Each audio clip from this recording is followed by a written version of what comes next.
વાલિયા પોલીસના હાથે ઝડપાયેલા સિખ લીગર ગેંગના બે ઝડપાયા બાદ તેઓની પૂછપરછમાં નવા બોરભાઠાની ચોરીમાં પણ તેઓની સંડોવણી બહાર આવી છે।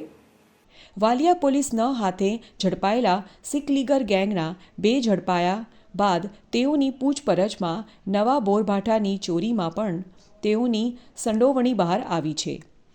અંકલેશ્વર તાલુકાના નવા બોરભાઠા ગામ ખાતે નિશાન ફળિયામાં રહેતા મંજુલા પટેલના ઘરમાં 2 મહિના પહેલાં 1.30 લાખ રૂપિયા રોકડા તથા સોનાના 2 પેન્ડન્ટ મળી કુલ રૂપિયા 1.35 લાખની ચોરી થઈ હતી।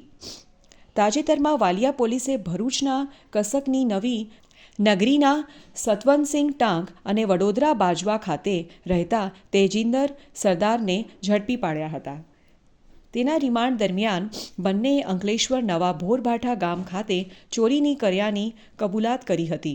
બનાવ અંગે અંકલેશ્વર એ ડિવિઝન પોલીસને જાણ કરવામાં આવતા પોલીસે બંને આરોપીનો ટ્રાન્સફર વોરંટથી કબજો મેળવ્યો છે। બંને આરોપીના રિમાન્ડ મેળવવાની તજવીજ હાથ ધરી છે।